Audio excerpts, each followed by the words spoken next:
Đau lắm không chị?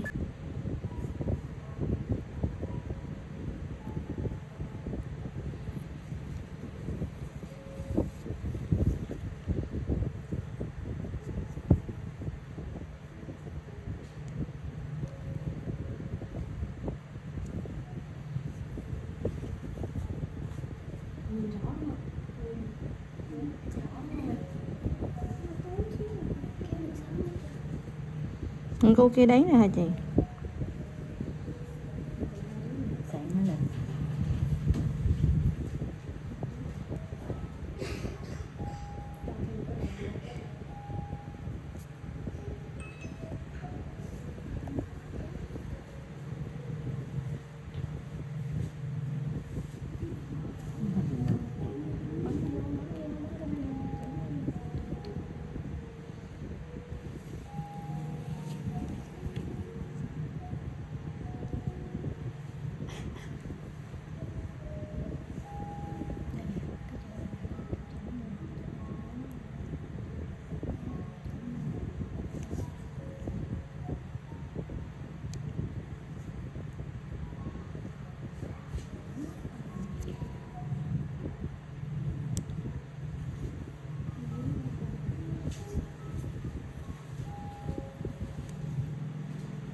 Anh tay của mình lên em chia sẻ với bà với chị về.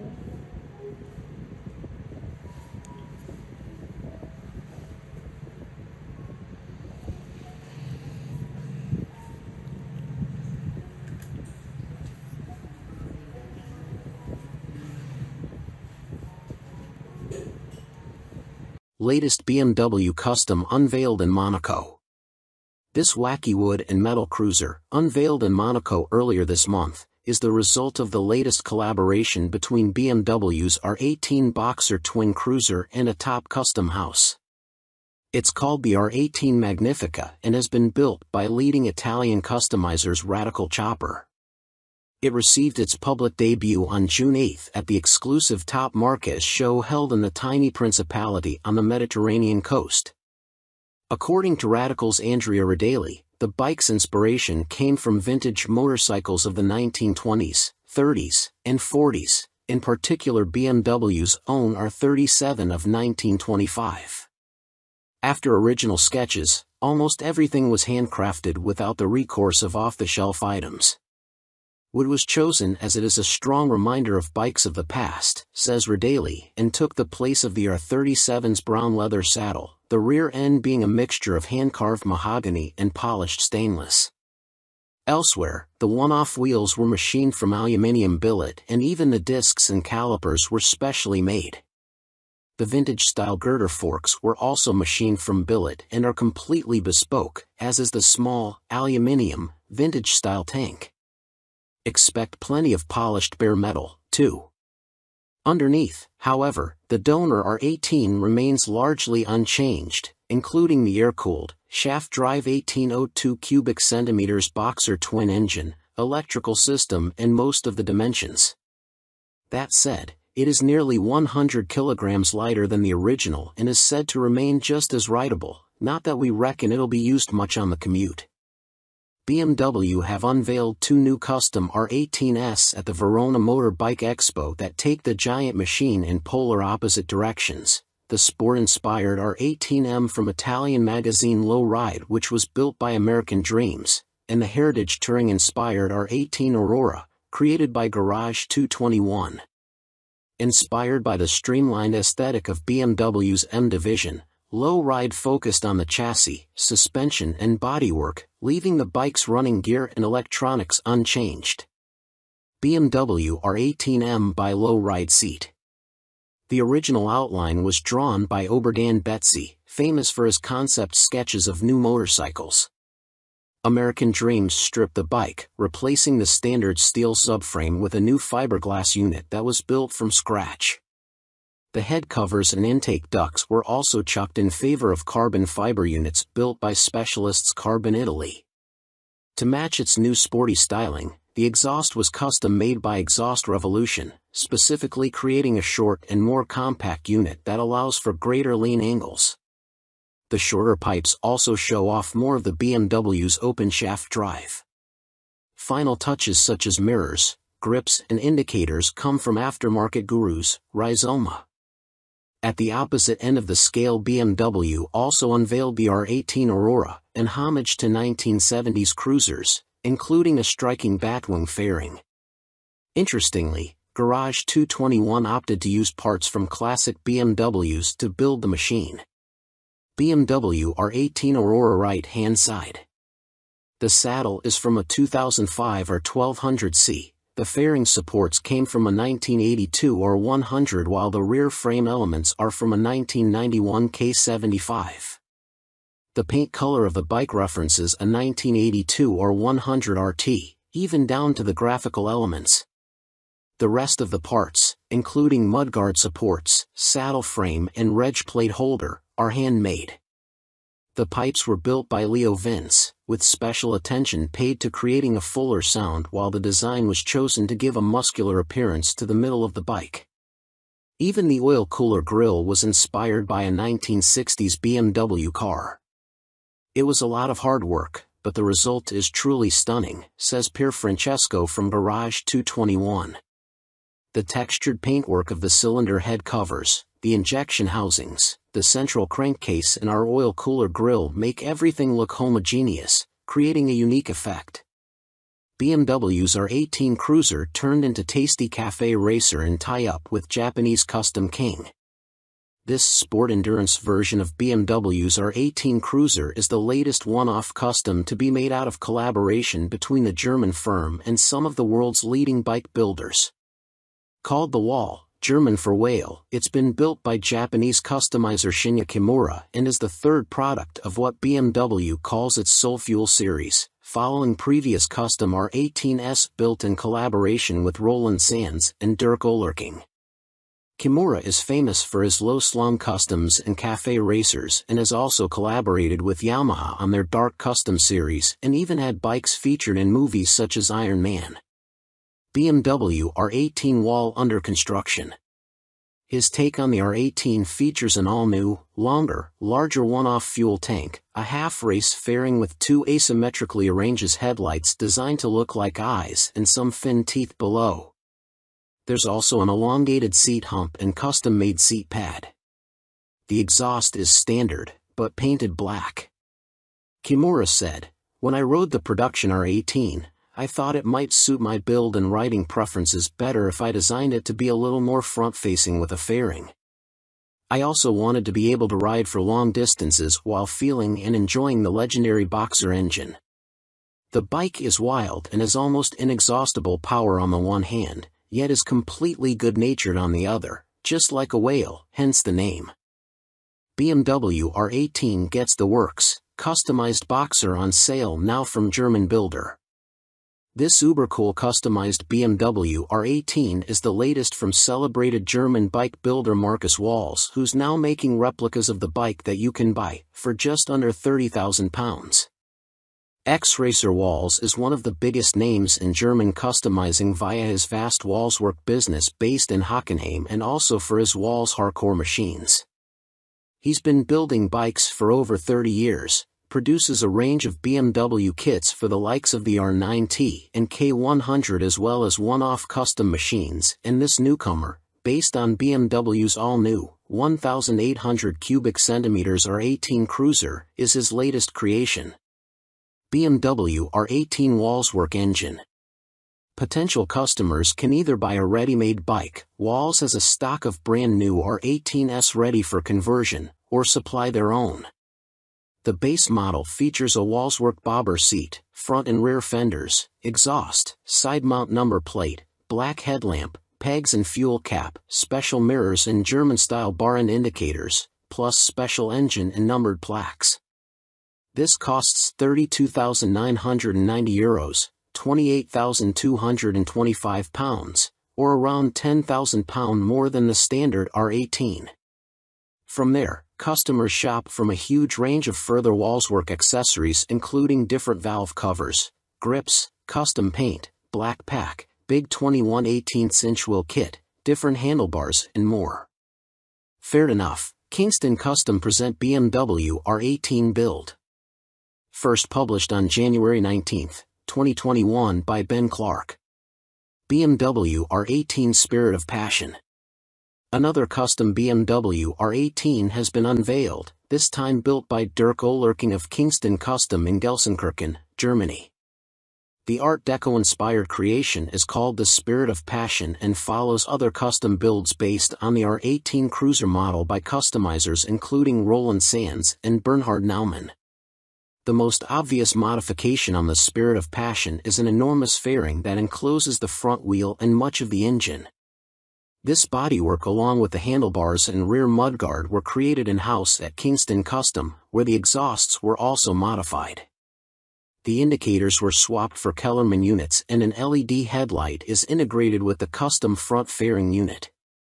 Aside from that and a saddle chosen from BMW's own accessories catalog, Olerking left the rest of the bike largely unchanged. The BMW R18 is so perfect that I left the technology as it is. The frame is 100% original and so sophisticated that nothing should be changed here, he said. Bernhard Blechman Naumann builds sleek BMW R18 Custom. Another custom-built BMW R18 has been unveiled ahead of the bike's official launch. This time, the big cruiser was modified by Bernhard Naumann, who is also known as Blechman, German 4-Tin Man, thanks to his distinctive sheet metal work. The design is dominated by the headlight cowling complete with a nostril-like yellow lamp aperture and screen. The fuel tank has been reworked to look sportier and narrower, exposing even more of the 1,800 cubic centimeters big boxer engine and complementing the new clip-on handlebars. At the rear, the original subframe is retained but a new single-seat unit has been created over the top with a brown leather saddle pad and retro buckles. Blechman BMW R18 left front. The whole bike is finished in black with classic BMW white pinstriping and took Naumann and his team 450 hours to complete. My work begins by removing parts of the original version until a white canvas remains, said Naumann. As the construction progresses, the design develops. I call this rapid prototyping Blechman style. I draw my design directly on the object using the final material. This allows me to directly respond to the requirements and to keep an eye on the proportions at all times. Who dragged you up? Roland Sands creates custom dragster from BMW R18. The latest custom designer to be given free rein with BMW's R18 Cruiser is Roland Sands, and this muscle car-inspired dragster is the result. With a pared-down design that makes a showpiece of the 1802 cubic centimeters big boxer engine at its heart, the dragster transforms the R18 from laid-back cruiser to mean-looking, nitrous oxide-breathing straight liner. Starting from the front, the forks are taken from an R9T and paired with the brakes from an S1000RR. The fuel tank is retained from the donor bike albeit with a custom, pinstriped paint job, and the exhausts are replaced with twin stainless megaphone pipes. From the engine backwards, the modifications become even more extreme. The frame has been heavily modified to do away with rear suspension, a new custom seat has been fitted and drag bike foot pegs have been added just in front of the rear spindle. BMW R18 dragster profile. With an engine that's so visibly the centerpiece, I immediately thought of muscle cars, said Roland Sands of the creation. My family has always been into going fast and my dad was a drag racer, so I thought it made sense to strip the bike down to the essentials and shape it to go fast on a straight track. A drag bike is only as good as its engine, and so Sands and team set about finding ways to pep up the R18's 89 brake horsepower powerplant. The electronics were definitely the most difficult task we had to deal with as we put in nitrous oxide, stripped out the stock exhaust and changed the intake drastically. It was a bit of an experiment, but we dialed it in. The Dragster features a host of bits from BMW's milled parts design collection. The levers, wheels, valve covers, breastplate, headlight and gauges all come from the R18's two-tone black extras catalog. The front and rear fenders, though, were modified from stock to retain the bike's silhouette. Sands added, "We always want to understand the genre of the bike we are building in, it's the key to keeping it authentic and functional." Revival Birdcage Custom hints at new BMW Boxer Cruiser. If you thought the air-cooled BMW Boxer engine was destined to eke out its final days powering the existing R9T range of heritage offerings, with no chance of further development in the face of ever-toughening emissions regulations, think again. Hiding in plain sight on a radical custom creation unveiled in Yokohama, Japan, at the end of 2018 was an all-new air-cooled BMW engine, supplied direct from BMW Motorrad in Germany to be the heart of this custom Works Zone crazy special build. This was no R9T derivative, it was an all-new engine, and the R18 name carried on the original bike's tailpiece, as well as the huge physical size of the crankcases and heads, suggested this could be an 1,800 cubic centimeters Boxer twin built to directly attack Harley-Davidson and Indian's dominance of the big-capacity airhead market on their home soil. Now, around 4 months later, a second custom machine has been revealed featuring the same large-capacity Boxer engine, with Vice President of Sales and Marketing, Timo Resch, revealing in a statement that BMW Motorrad will present a series production motorcycle with the big Boxer for the cruiser segment in the course of 2020. The Birdcage features a large-capacity Boxer twin. Known as the Revival Birdcage, the bike was created by American custom house Revival Cycles and was revealed for the first time last Thursday evening at the Hand-Built Show in Austin, Texas. Resch then went on to say, "Naturally we want to keep growing. One step we will take to do so, certainly in the US market, is to enter the cruiser segment." BMW Motorrad is consistently pursuing its growth strategy with the clear aim of becoming the #1 in the premium big bike segment. Inspired by German motorcycle racer Ernst Henni's record-setting machines from the late 1920s and early 1930s, the Birdcage uses a titanium frame, designed to give maximum exposure to the big Boxer engine. Alongside this, many of the parts, including the handlebars, footrests and carbon suspension components were all individually crafted, to create an additional layer of exclusivity. The entire build took around 5 months to complete. Speaking about the project, head of Revival Cycles, Alan Stolberg, said, "The frame came together very well in the end and we are very pleased with the result, as it accomplished the goal of being nearly transparent. We wanted to focus attention on the engine and that is precisely what we achieved with this completely unique frame we designed. You can easily view the engine and the drivetrain from all angles," Stolberg added. "I have always been a fan of the Boxer engine, but the pure physical size and aesthetic appeal of this prototype really inspired us." All-new air-cooled BMW engine. BMW say the engine is still in the prototype stage, and that the external geometry and visible elements such as the push rods running above the cylinders and chrome-plated protection ducts recall BMW Motorrad Boxer engines that were built until the late 1960s, but with an evidently larger capacity and a modern air/oil cooling. Further details about the engine and its possible future use will be communicated at a later point in time. BMW 1,800 cubic centimeters air-cooled Boxer engine. BMW have long been looking at options for a serious large-capacity air-cooled platform to help them break into the lucrative American V-twin market, even experimenting with an upright W3-cylinder configuration to solve the feet-forward issues caused by the Boxer's head position. But it seems they've decided to plow on with their trademark Boxer configuration, and that its almost 100-year heritage is hugely important to their future direction. The new engine reverts to pushrods, fin heads, massive domed crankcases that look to house a huge flywheel, and distinctly 1920s/30s styling cues. It won't be a relic of the past though, and will have to boast impressive technology to enable it to pass the Euro 5 regulations that will be enforced before any production bike will be ready to launch. This concept's exhaust could clearly never pass noise regulations, and nor could the use of pleasingly old-school carburetors. The production bikes will obviously be fuel-injected, while much of the rest of the engine's packaging looks well resolved already. Custom Works on BMW. BMW have clearly learnt from the custom scene, too, with cleverly concealed components hidden where the airbox would reside on an old R-Series Boxer, from which the coil packs leads snake elegantly down behind the carbs and into the back of the cam covers. Interestingly, it also retains the firm's trademark shaft drive, ensuring no messy chains or unsightly belts and sprockets will ruin the cleanliness of the back end. Extreme vision for BMW Custom.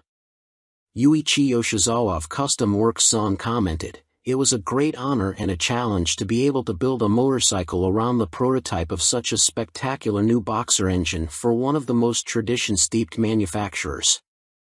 Zon's distinctive style is abundantly obvious, with wild aesthetics underpinned by classic styling cues and modern production techniques. The very low silhouette of the bike is reminiscent of Ernst Henne's record-breaking machines of the late 1920s and 1930s, while the defining headline is the combination of large 21 inches front and ridiculous 26-inch rear milled aluminium wheels. The Custom Works Son team in their workshop. The girder fork was also machined from solid aluminium billet, while the swing arm and main frame are steel trellis, with a bolt-on front cradle to facilitate removal of the large volume engine. The fuel tank, seat unit and front trim are handcrafted from sheet metal. There's no word from BMW about further concepts, or the new R18 engine's debut in a production model, but we'd expect to see more of the former soon, and for an official BMW concept to appear in late 2019, followed by the unveil of a production bike the following year. Welcome to EC Motor Reviews channel. Aprilia Tuono 660 Factory, 2022 on review. At a smidge off 99 brake horsepower, it's no super naked powerhouse, and its chassis and electronics hardly reinvent the wheel. However, tipping the scales at a claimed 181 kilograms wet and suspended by quality fully adjustable KYB forks and a Sachs monoshock, it slices from one corner to the next like scissors through wrapping paper. It won't rip your arms off like its V4 Tuono older siblings, but it's playful and predictable, making it a thoroughly enjoyable road bike from the off. Anyone that thinks you need a billion horses and the latest semi-active doodads to have a brilliant time on the road needs to ride a 660 Factory. Building on the already capable base spec 9,700 pounds Tuono 660, the Factory also gets an IMU as standard for lean-sensitive electronics, plus a claimed 2 kilograms reduction in weight, and a smidge under 5 extra horsepowers, taking it out of the realms of an 8.2 license holder and closer to more powerful rivals like the Yamaha MT-09.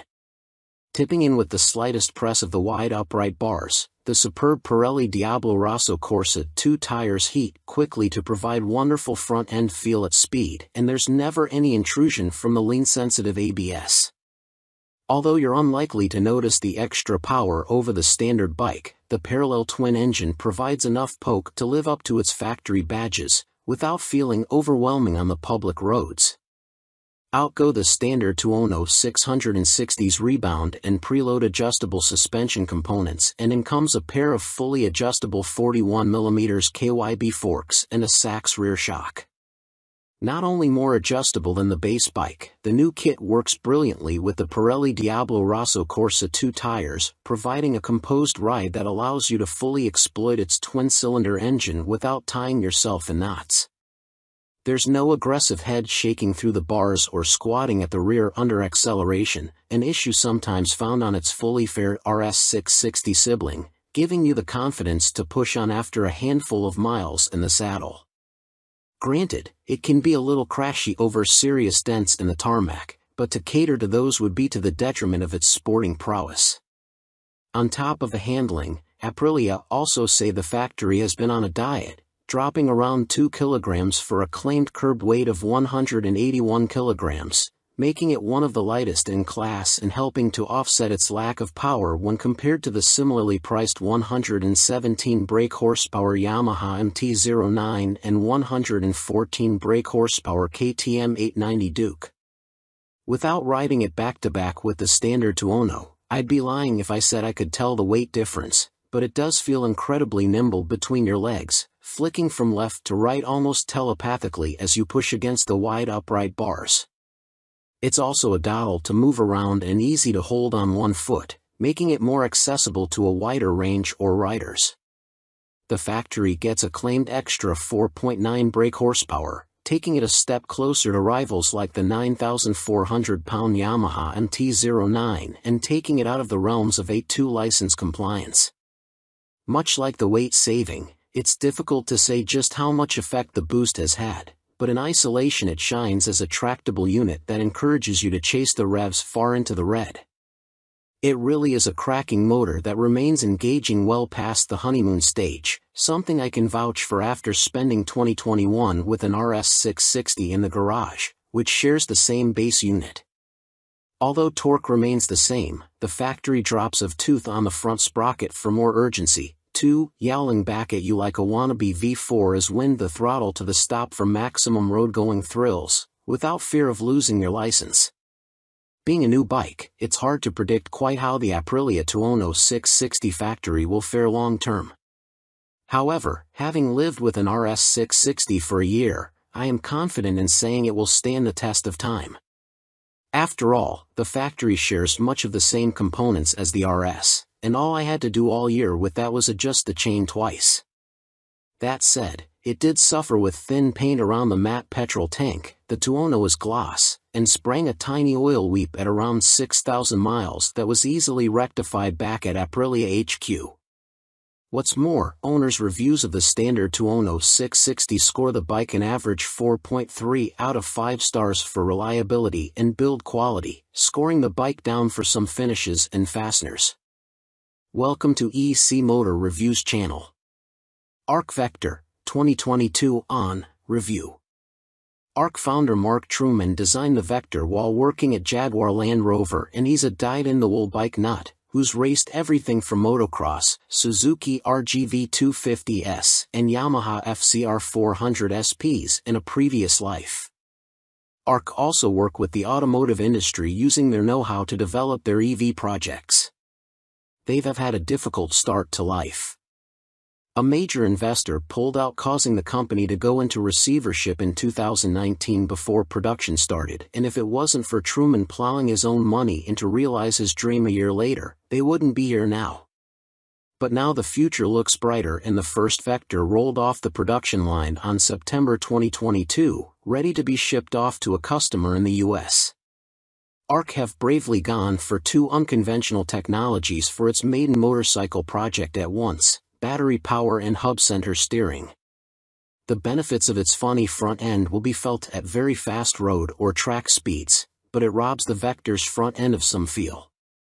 Its huge battery pack makes this a very heavy machine for its size and can be unwieldy at walking pace, but the acceleration, speed and smoothness it delivers is outstanding.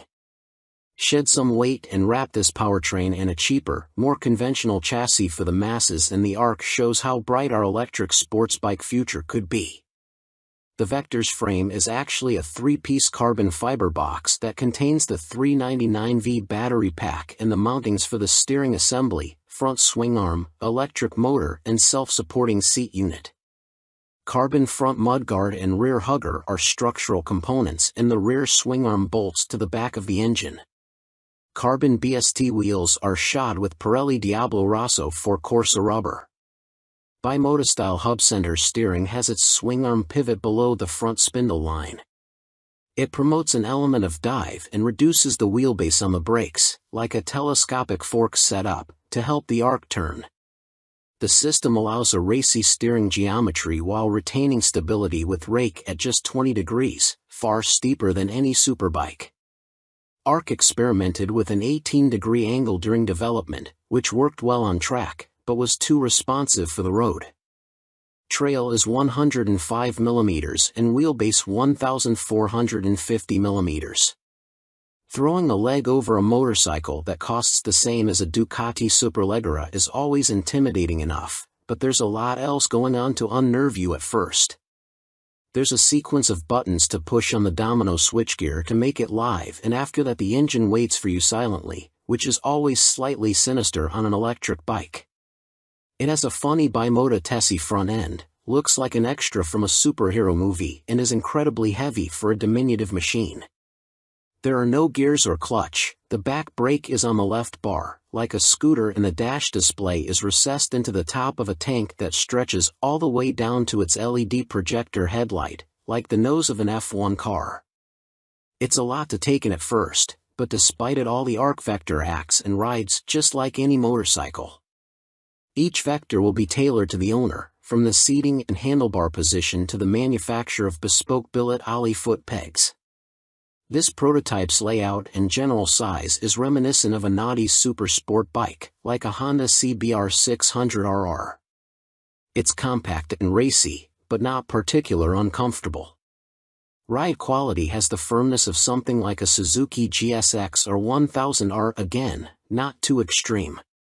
What separates the Vector from its rivals, or any mass-produced petrol-powered sports bike, isn't just its stiff carbon monocoque chassis, but its hub center steering. Unlike telescopic forks, the ARC system separates braking forces from suspension movement. The Öhlins front shock only needs to deal with bumps, which lets the ARC turn sweetly, even with a big handful of Brembos. It also allows much steeper steering geometry and a short wheelbase for fast steering, without sacrificing stability. At road speeds there are no tangible advantages to the ARC's hub center steering, but no big drawbacks either, aside from limited lock and a slight disconnect you feel through the bars with ultralight steering inputs. For the most part the Vector steers and handles conventionally, and thanks to its low front swingarm pivot position the dive it produces trail braking into a corner gives you feel. But when you let go of the brakes and tip in, the pressure you'd normally feel running up the forks, or even a BMW telelever setup, and into your hands as the tire digs in, disappears. It gives the sudden impression of running wide or losing grip. It's just a different sensation to learn to after a lifetime on forks, but it can be unnerving, especially on cold Michelin Power Cup 2 rubber fitted to this prototype. The front end would be easier to trust on a hot day, or on track where tires generate more heat lap on lap. ARC also say the production version will come on more road-biased Pirelli Diablo Rosso 4 rubber, which solves the problem. Welcome to EC Motor Reviews channel.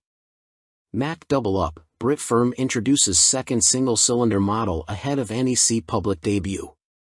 British bike firm Mack Motorcycles have revealed the Rex, a second single-cylinder model, ahead of both bikes' public debut at this year's Motorcycle Live show. The upright machine shares the same tubular steel backbone frame. SWM produced 600 cubic centimeters motor and ancillaries as Mack's Ruby Cafe Racer, which MCN reported on in July. The 2022 NEC show from November 19th to 27th will be the first time the bikes will be seen by the public. It will be great just to get people's reaction to it, co-founder Ian Oliver said. It'll be interesting to see which one garners the most interest. When you get people who can relate to it and think, yes, that's what I was looking for, it makes you feel you're on the right lines. The single-seat Rex differs from the Ruby with raised, flatter bars for a comfier riding position. The tailpiece is also more relaxed, but the 760mm seat height remains the same on both models. Both the Rex and Ruby produce a claimed 52 brake horsepower from their 4-valve, fuel-injected motor. There's also a hydraulic clutch and 6-speed gearbox to feed power to the ground. The thumping single soundtrack is boosted by stainless steel twin-exit pipes produced by Italian firm, QD. Bikes will be assembled in Britain, with the body panels from both machines intended to be interchangeable with around an hour of fettling, meaning you could own one bike for a period of time, before switching, or run a half-and-half configuration. To facilitate this, all the cabling has been made long enough to work with either the hunched-over Ruby or raised Rex positions. The overall wheelbase of both will be 1,430mm, with the top speed said to be in the region of 100 miles per hour. "We want people to be riding bikes ready for next summer," Oliver continued. "They will be assembled in Yorkshire. Where else would you make the best motorcycle in the world, but in the best county in the world? Welcome to EC Motor Reviews channel." CCM reveal new cruiser at NEC. Brit firm's 2-up bike is aimed at weekend getaways. That power unit, complete with gloss red cylinder head cap and carbon casing covers, is held in the firm's trademark chrome alloy steel tubular frame finished in black. Although full details remain under wraps, a glance at the side profile reveals a new subframe which protrudes further than that found on the likes of the classic Tracker, allowing for a roomy rider seat and an elevated pillion, both of which appear well padded. At 765mm, the seat height should be accessible for most, helped by the narrow single-cylinder engine, while a raised handlebar position adds to rider comfort. Boosting the cruiser's long weekend ability are a pair of buckle-up leather panniers. Also featured is a roll-style bag sitting on top of the rear mudguard. The cruiser will be only the second bike in the CCM Spitfire-derived range to include luggage as standard, after the 18,000-pound baby blue RAF Benevolent Fund Spitfire. Unlike the premium Air Force machine though, the cruiser rolls on Excel-spoked rims with dual-purpose Kenda tires, allowing you to take your weekends off the beaten track, should you so wish. Brake and suspension setups appear to be the same as on the Tracker, with a monoshock rear and upside-down Marzocchi forks up front. Stopping duties will be performed by J1 brakes with a 4-piston radial caliper gracing the front. The tank is likely to be the same nylon composite, while a carbon fiber front mudguard bracket and radiator housing complete the bike. CCM Cruiser in detail. High bars, built for comfort. The bars are wide and high to negate pressure on the wrists on long-distance rides. Simple beauty. The steel trellis frame is beautiful in its simplicity, finished on the cruiser model in flat black. Light on its feet. According to CCM, the cruiser weighs in at just 146 kilograms dry, making it one of the lighter mid-size cruiser models on the market. Swing low. The low-slung dual exhausts protrude below soft luggage, flanking the trellis swing arm. Welcome to EC Motor Reviews channel. Honda CBF 1000, 2006 to 2009, review. The big CBF uses a detuned Honda Fireblade engine, is fabulously easy handling with smooth throttle response and great ergonomics. All of this makes the Honda CBF 1000 hooningly enjoyable, yet novice-friendly and a great value all-rounder. It's just a shame it looks so dull. Knife through butter stuff. Hondas are often smooth and sweet, but the silky Honda CBF 1000 takes it to another level. Ride and comfort on the Honda CBF 1000 is sublime, and despite seemingly budget-grade suspension and brakes, handling is precise and with a quality feel too. Sports bike riders will be impressed with the Honda CBF 1000's ride. The 2006 Honda Fireblade engine is reworked for added mid-range, at the expense of top-end power, and the result, as demonstrated in the Honda CBF 1000, is a blast. The Honda CBF 1000 is idiot-proof, flexible, glitch-free, delivers exactly where you want it, yet is still 140 miles per hour potent if you want it to be. The Honda CBF 1000 suspension, wheels etc. may not be cutting-edge sports bike fare and the frame just a steel spine type. That alloy side cover is a fake, but it's all bolted together and finished to Honda's usual high standards. Nor are there any reliability issues so far with the Honda CBF 1000 and, with the engine being a detuned version of the blades, are there likely to be? Whichever way you look at it, the Honda CBF 1000 is a lot of bike for the money. Great superbike-derived engine, fine chassis, excellent rider comforts and superb practicality and versatility, all for under £6,000 makes for an almost unbeatable deal. Being a Honda, the CBF 1000's residuals should be better than most, too. Find a Honda CBF 1000 for sale. It may have cost under £6,000 new, but the Honda CBF 1000 isn't lacking. There's comprehensive instrumentation, an adjustable seat and levers, decent half-fairing and ABS and luggage kit are available as optional extras if you want to turn your Honda CBF 1000 into a real tourer. Welcome to EC Motor Reviews channel. Few specifics are available for the scooter, which will be available from the middle of next year, but those we do know will pique the interest of riders across Europe. Accelerating from 0 to 62.5 miles per hour in just 2.8 seconds, and with a top speed of 125 miles per hour, the Senmenti Zero will be a match for any two-wheeler off the line. What's more, Horween claimed that at a steady 54 miles per hour the futuristic-looking bike will travel 186 miles with no drop-off in performance as the battery drains. Once out of juice, charging with the supercharge function allows 0 to 80% to be achieved in just 30 minutes at EV charging points. Technology is also abundant on the Sen. Those sensors also include ones to monitor tire pressure, ABS, assisted hill start and crash alert system, reverse assist, keyless start, driving modes, adaptable suspension, heated grips and a heated seat are also included. The battery can also be used to power camping equipment and other electric accessories. Welcome to EC Motor Reviews channel. Kymco CV3 offers motorcycle performance on a car license. Powered by the same 51 brake horsepower 550.4 cubic centimeters parallel twin as the Taiwanese firm's AK550 scooter and AK550 Premium Maxi scooters, it's capable of a claimed 105 miles per hour and can be locked upright at a standstill for easier parking and stability at the lights. Featuring two 13-inch alloy front rims bolted to a four-forked leaning suspension system, the CV3 offers the wheel spacing required for drivers to hop aboard without a bike license, providing they pass their test before 2013. The locking system is controlled via the right switchgear and can be deactivated manually or automatically once riding. Once you are rolling, the CV3 is capable of a claimed 40 degrees of lean and also qualifies for London's ultra-low emission zone, ULEZ, regs.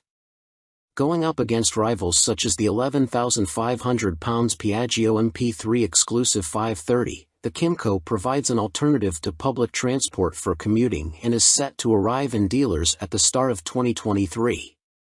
The 265 kilograms, dry, twist-and-go machine features premium touches such as cruise control, keyless ignition, LED lighting and a 6-inch TFT dash, with an audible bleep sounding once the indicators are activated. You even get a progressive foot brake pedal that applies the anchors on all three ABS-equipped wheels. Ahead of its arrival in dealers, MCN grabbed the keys to a pre-production CV3 to sample it on the drizzly roads of Northamptonshire, alongside the 9,899 pounds AK550 it is based on. The wet weather gave an immediate appreciation for just how much protection you get from the elements.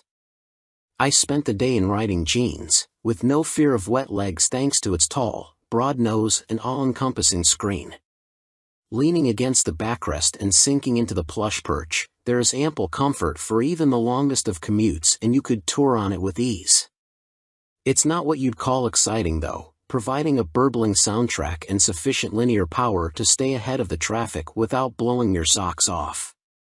This is very much an appliance for covering big miles and dodging the traffic, but should still feel like a rocket to car drivers making the switch to 3 wheels. One thing motorcycle riders will notice is how slow the steering feels. It's planted and reassuring, but the CV3 is lazy on direction changes and makes the 2-wheeled, 226 kilograms, dry, AK550 feel agile in comparison. Also, in order to accommodate the front suspension, under-seat storage is reduced to little more than a single crash helmet, with no cubby holes up front. Given this is one of the key advantages of a scooter, it's a real negative. Taiwanese manufacturer Kymco unveiled 2 concept scooters at this week's Milan show, one of which has 3 wheels.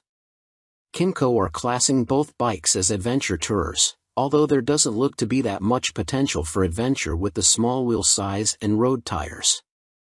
The CV3 is the 3-wheel version, and looks like a mashup between a Piaggio MP3 and the new Yamaha Niken. Kymco revealed a teaser video for the models last month, and we believe both models will be powered by the same 550 cubic centimeters parallel twin engine used in the firm's AK550. Kymco haven't confirmed this, and now they expect the new models to have a power output greater than the AK550. Welcome to EC Motor Reviews channel. Morini poised for desert action, Italians hint at rugged new up-spec X-Cape Rally Edition. Appearing on the firm's stand splat with mud, the ADVR, are for racing, features visible upgrades over the road-going X-Cape.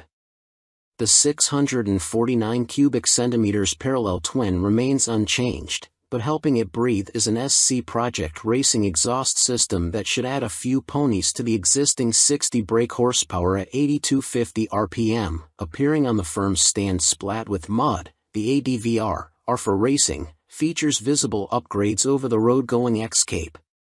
The 649 cubic centimeters parallel twin remains unchanged, but helping it breathe is an SC Project Racing exhaust system that should add a few ponies to the existing 60 brake horsepower at 8250 RPM.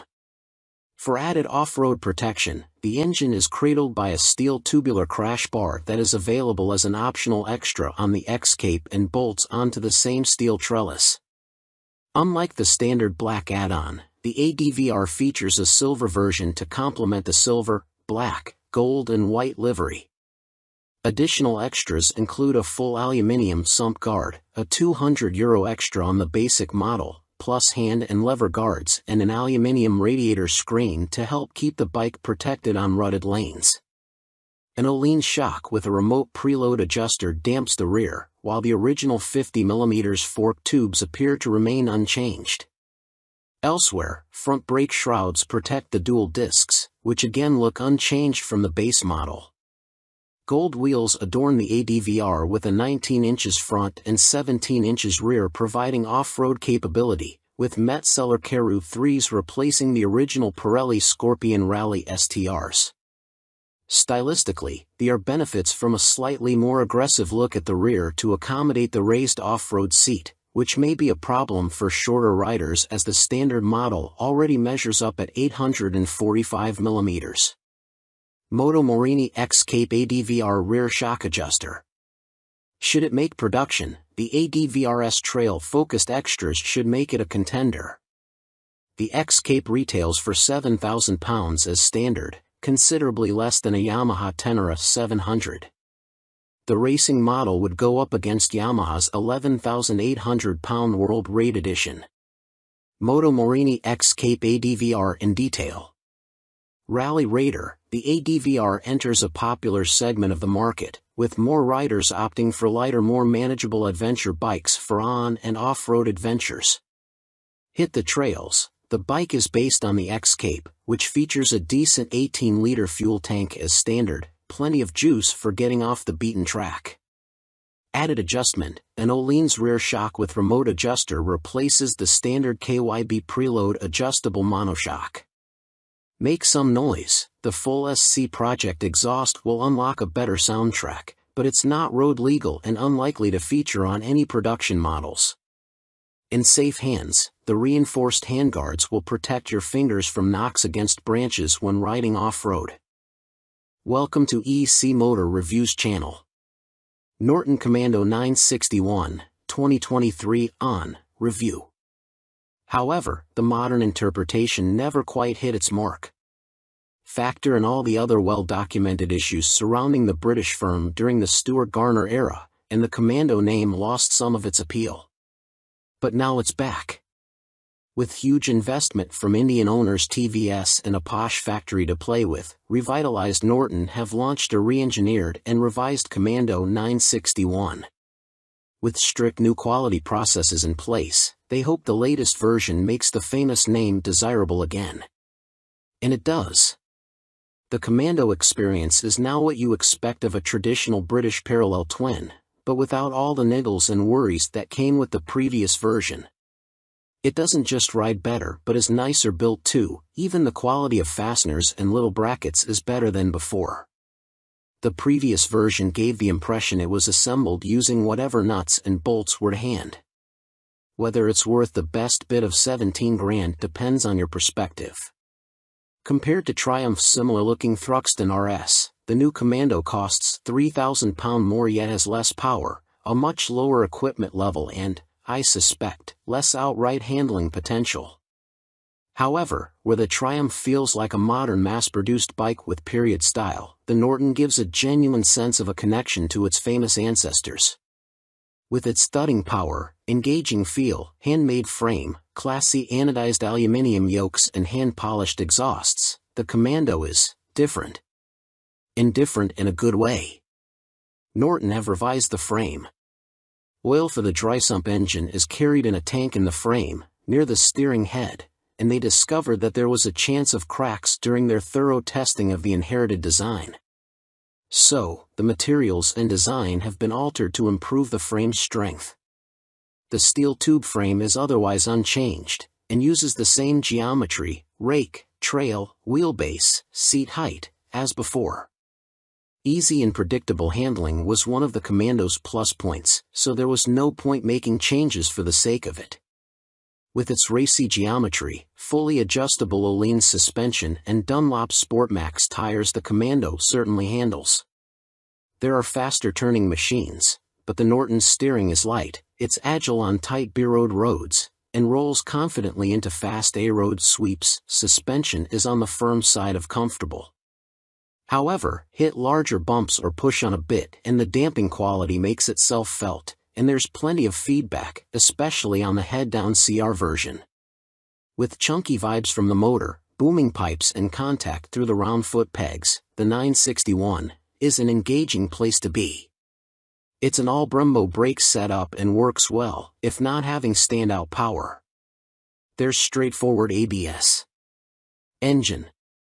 It's the same 961 cubic centimeters parallel twin as before, complete with pushrods, 2 valves per cylinder, air cooling and the other features expected of a traditional British motor.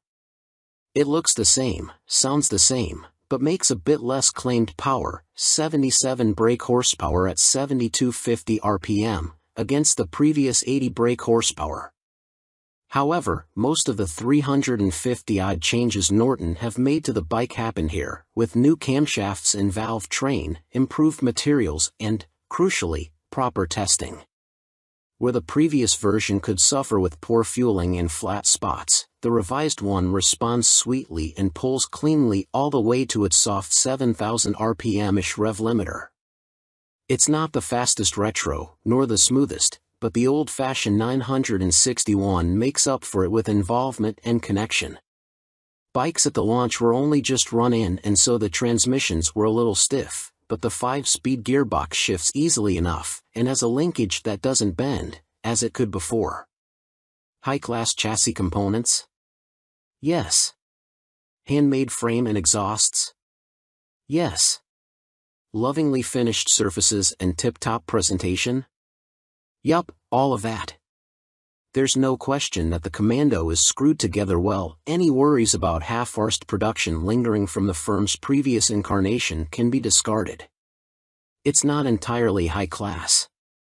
The ignition key and barrel look and feel a little cheapo, and one of the launch bikes jettison the headlight switch. The engine also needs a bit of throttle to start when it's warm.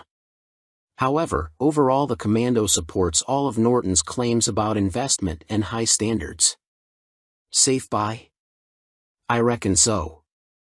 There are two versions of the Commando, the SP, Sport, 16,499 pounds, with upright handlebars, and the CR, Cafe Racer, 16,999 pounds, with TG-welded aluminium clip-ons and a stainless steel headlight that's discreetly different. The lower bars on the CR do more than altering the riding position, the difference in weight distribution changing how the Commando feels and responds. Both are available in Matrix Black or Manx Platinum, with the black CR having a black wheel rim option as well. The engine isn't Euro 5 and so bikes go through Individual Vehicle Approval, IVA, previously known as SVA. 16,500 pounds is obviously a lot of money. Triumph's excellent Thruxton RS basically does the same job as the Commando, only with more power and far more equipment, but is $3,000 cheaper. Or you could buy a Speed Twin 900 or Moto Guzzi V7 and get the same sort of performance as the Norton for half the price. The Commando 961 isn't doing the same thing, though. Where the Triumphs feel like modern mass-produced bikes with period styling, the Commando supplies a richer experience and more sensations, and you're paying for all the handmade loveliness. You're also likely to have rock-solid residuals with the Norton. The Commando is old school. You get ABS and, well, that's it as far as modern technology and widgets go. Unlike rival bikes from Triumph and Moto Guzzi which feature modes, traction control, connectivity and more, the Commando keeps things old school. A small digital panel in the twin analog dials gives the option of odometer, trip, time or battery voltage. You'll have to recharge your smartphone somewhere else. Welcome to EC Motor Reviews channel. Moto Guzzi V100 Mandello, 2023 on review. But it's anything but a misty-eyed, two-wheeled reminisce. It's thoroughly modern with a tasteful color dash and lean-sensitive rider aids. Go for the 15,750 pound S model and you get extra goodies like semi-active Öhlins Smart EC 2.0 semi-active suspension and an up/down quick shifter, too. In terms of elegance and detailing, the Guzzi puts its sports touring rivals in the shade, but what is the competition? The Kawasaki Ninja 1000 SX, Suzuki GSX-S 1000 GT, and BMW R1250 RS are obvious rivals, but in the flesh, it looks like a lowrider Yamaha Tracer 9, or Honda Northern Territory 1100. The Moto Guzzi's upright riding position even has shades of Aprilia Tuono V4 about it, which is no surprise as they're both developed by Piaggio at their Noale factory near Venice. Technically the Mandello is a different beast to any previous Guzzi. Not only is it fitted with electronics that wouldn't look out of place on a superbike and a new engine, it's also the first production bike to have adaptive aerodynamics, although their effect is minimal. Flappy wings aside, Moto Guzzi has created a tasteful sports tourer that's neither bland nor shouty and offers the perfect mix of comfort, sportiness, tech and character. It's pricey, but the V100 Mandello is well made with great attention to detail and feels like a machine that's come from the heart rather than just a model produced to fill a gap in a model range. It's like nothing else around, which is all part of its appeal, and you never get the sense, either by riding or looking at it, that any corners were cut during its journey from design sketch to showroom floor. Although the Mandello might look chunky in pictures with its bold styling, larger-than-life powertrain and chunky exhausts, it sits surprising low. Shorter riders will feel immediately confident being able to get feet flat on the floor, and if the standard 815mm seat height is still too lofty, there's a low accessory seat available. The riding position itself is nigh on perfect. Pegs are sporty without cramping knees, even for 6-footers like me. A higher accessory seat is available for even more legroom, and its tall bars are placed naturally towards the rider so there's no awkward stretch or excess pressure on your wrists. The seat is comfy and scalloped at the rear to hold you in under acceleration, The screen offers decent wind protection, and with its injection system inside the V of the engine, now that the cylinder heads have been turned round 90 degrees, there's lots more knee room. Ride quality on this semi-active Olane's Clad S model is as plush or sporty as you want it to be, depending on the riding mode you choose, and there's a handy remote rear preload adjuster to twiddle for carrying heavy loads. With its shorter engine, the Mandello is sportier and more agile than previous Guzzies, and thanks to its long swing arm and low pivot point, there's little up/down shaft drive pitching on and off the throttle. Yes, you can feel the back end rise and fall when you ride aggressively, but like the engine's rocking, it's a slight movement and a sensation that quickly melts into the background. But what feeling you lose with a chain you gain with the clean, maintenance-free convenience of that shaft, which is especially useful on a big tour. Through corners, the Guzzi is natural steering and composed. Damp roads stop us from pushing on, but the Mandello is always reassuring thanks to the grip of Pirelli's superb Angel GT Sports Touring rubber, now with a fatter 190/55x17 rear, and the knowledge the lean-sensitive traction control and ABS will quickly step in, just in case. Its brakes deserve a special mention, too. Brembo M432 calipers are incredibly powerful and tactile, something sadly missing from most ABS setups nowadays. Welcome to EC Motor Reviews channel. Piaggio Vespa GTS 300, 2022 on review. Since then it's been through a number of engine offerings and additional features in its almost 2 decades on the road, culminating in this GTS 300 SuperTech, which is the most advanced version yet. The styling has been tweaked sensitively to retain traditional cues while adding a modicum of modernity, and I reckon they've pulled that off brilliantly. We're riding it in the city, its handling was honed, and it's clear they're pleased as punch with their product because some of Rome's poorer road surfaces make the UK's worst look like a pool table. And that's saying something. This is a major improvement on the previous bike. The front suspension has been redesigned with an additional pull rod, which helps tame the bouncing of the 12-inch wheel over rough roads. It makes the bike pliant and predictable over cobbled streets and potholes in a way other scooters can struggle with. Braking has been breathed on, with Brembo providing both master cylinders along with the rear caliper, and Nissan supplying the front. The levers themselves are angled further down for better comfort. We rode quickly and assertively for hours on end and finished thinking we could do it all again right away. The lever feel is progressive and positive, but will stop you rapidly given a good enough tug. Furthermore, this bike is pretty much the perfect partner for urban riding. Its steering is light and direct, but with loads of lock for rapid direction changes. It carves through traffic impressively well. Don't expect Panigale performance, but considering this bike's natural stomping ground, city centers packed with commuter traffic, the 300 HP motor is just the job. Mechanically, it's the same 278 cubic centimeters unit as introduced in 2019, albeit optimized for smoothness. Increased valve lift and a new multi-jet injector are controlled by the latest Magneti Marelli MIUG4 ECU, and additionally this allows the bike to be started with only 2 crankshaft revs, ideal for a quick getaway. It feels a little on the sluggish side when I first pull away, seemingly not as keen to rev as I'd like, but the elastic nature of the continuously variable transmission, CVT, didn't help there either. However, this twist and go is a seriously easy thing to ride, as well as sounding and feeling the part, although in my opinion a different end-kin would be a welcome addition to up the emotion a touch. Reliability and build quality. Next up, value. 4 out of 5. April 5th. A close inspection of the build quality of the bikes we rode in Rome reveals pleasingly high standards, which you'd expect given the premium positioning of the Vespa as Piaggio's upper-class scooters.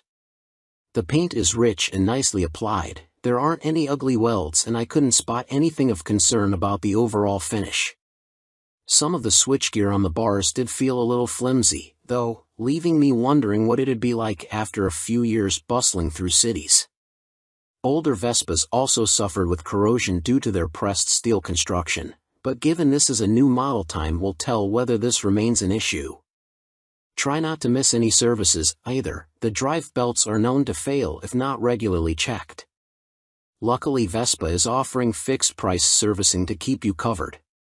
The level of kit on offer depends on the version of GTS 300 you're going for, but all get keyless ignition, a bike finder function that flashes the indicators when you press a button on the key, a glove box and storage under the seat.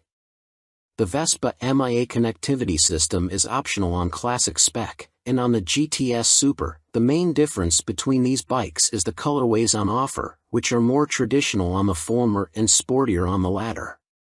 Moving up to GTS Super Sport means the MIA system is standard, while the GTS SuperTech gets the new TFT dashboard and carpet and lighting for the under-seat storage area.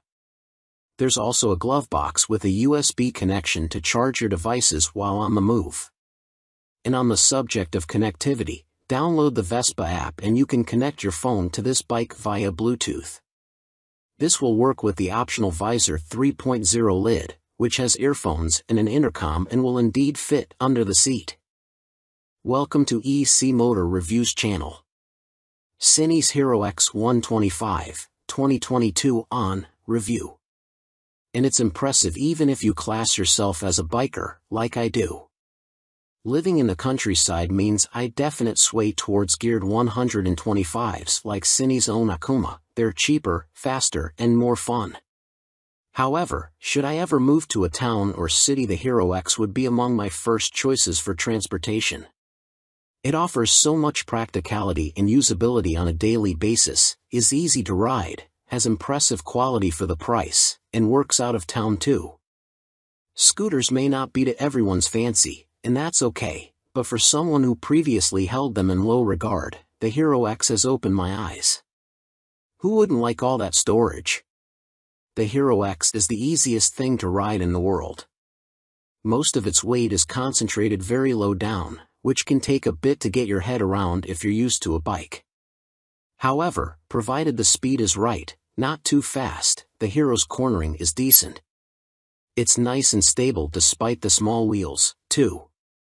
This said, the Hero X is obviously much better suited to an urban environment rather than the pothole-littered roads of rural England, where you can get a little thrown around riding at speed, part of which is because of the scooter riding position. With its low handlebars, they class it as a sports scooter. It gives great forward visibility, easy urban control, and is very comfortable, especially with the mattress of a seat that's parked on the rear. You could breeze over a landmine and hardly feel a bump with all the cushioning. The brakes pack a punch whether you're stopping for town center traffic or have been confronted by an angry badger. As is common with most scooters, the back brake acts as if you've been suddenly anchored to the ground. For a rider like myself who isn't used to such force, it's quite the shock, but for quick stop situations, I'm definitely not complaining. Beneath the layers of plastic